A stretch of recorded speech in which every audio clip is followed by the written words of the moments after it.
Hi everyone, and welcome back to another special edition of Ask a Ranger. My name is Ranger Leah. I'm a park ranger at Kings Mountain National Military Park, and I am so excited to once again team up with my fellow rangers at the other Southern campaign of the American Revolution Parks Group sites to bring you Clash of the Commanders 2, Loyalist / British edition.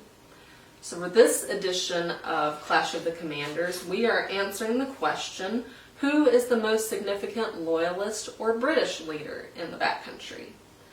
My answer to this question is Patrick Ferguson, the Loyalist commander and only British soldier at the Battle of Kings Mountain.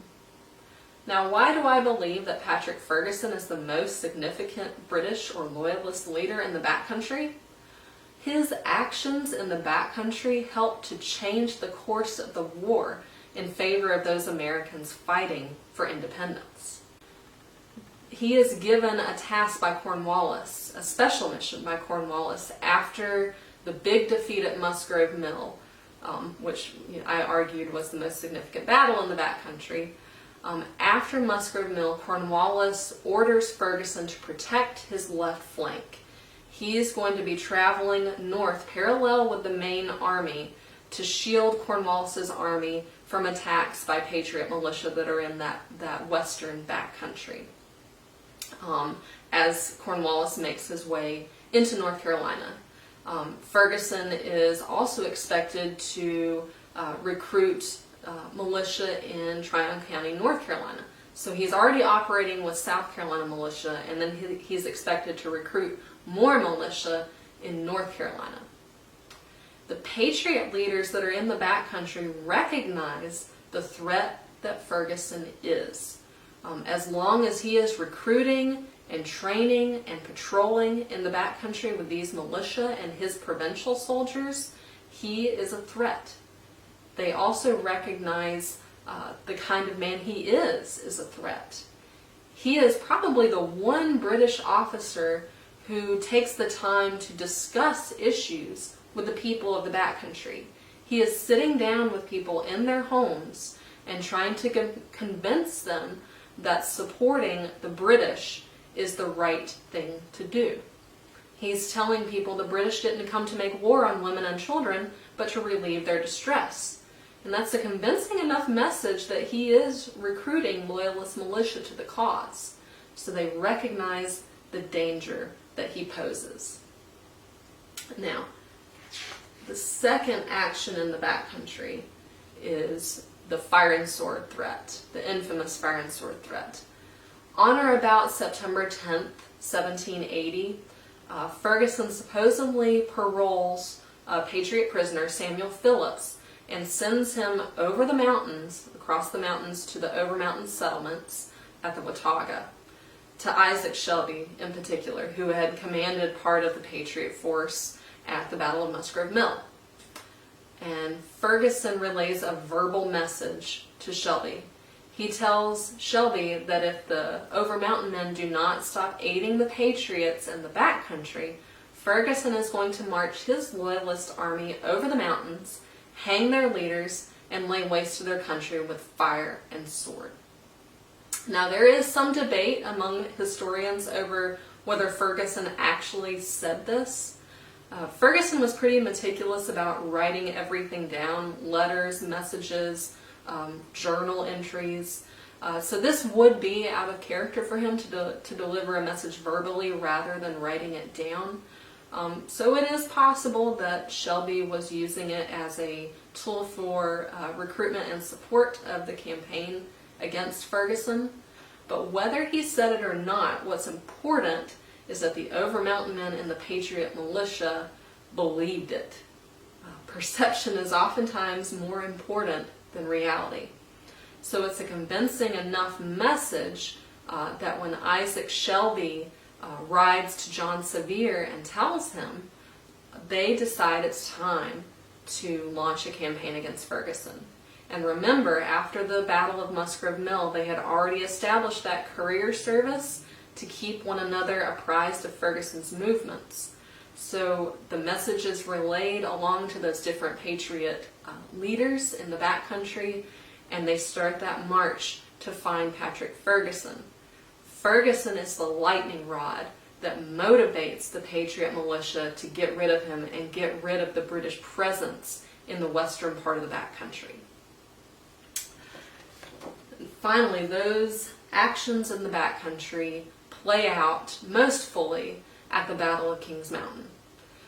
Ferguson, when he picks Kings Mountain as the place where he will make his stand, he picks a place that is perfectly suited for the Patriot style of fighting, a wooded hillside with a bald top. Now he is waiting on Loyalist militia that he has allowed some furlough time to go home and harvest crops, so he's trying to remain in the area. He has also sent messengers to Cornwallis asking for reinforcements, so he's waiting on that as well. But for whatever reason, he chooses Kings Mountain, and it ends up it's the wrong place to try to fight the way that he's been training his militia to fight and how his provincials know how to fight. Ferguson grossly overestimates the ability of the bayonet to drive off the Patriots that are attacking him. Pretty immediately, once the Patriots launch their attack at Kings Mountain, he's sending his provincials and militia in bayonet charges. And even though they do drive the Patriots down the hill, in order to maintain the integrity of the line, they cannot keep chasing the Patriots off. They have to turn around and come back up. And each time they do that, the Patriots stop running and return up the hill. So the bayonet is the wrong weapon to try to fight with at Kings Mountain. He also grossly underestimates the ability of the Patriot militia to return after each bayonet charge. And at the close of the battle, when Ferguson realizes that all is lost, after he's been going around cutting down white surrender flags as his men raise them, when he realizes that all is lost and he tries to break through the Patriot lines with a small corps of officers to live to fight another day, Patriot riflemen cut him down. And it is his actions in the backcountry, his recruitment of Loyalist militia, his patrolling, his supposed fire and sword threat, and ultimately his death at Kings Mountain that is what Thomas Jefferson referred to as the turn of the tide in the American Revolution. Even British General Sir Henry Clinton recognized the impact of Ferguson's defeat and death at Kings Mountain. He called it the first link in a chain of evils that followed one another in regular succession until at last ended in the total loss of America. And it's all because of this man, all because of Patrick Ferguson.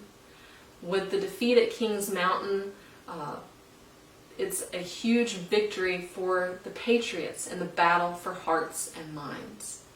It also forces Cornwallis to retreat back into South Carolina for the winter. He's up at Charlottetown, and he recruits back into South Carolina for the winter and sits there for a few months.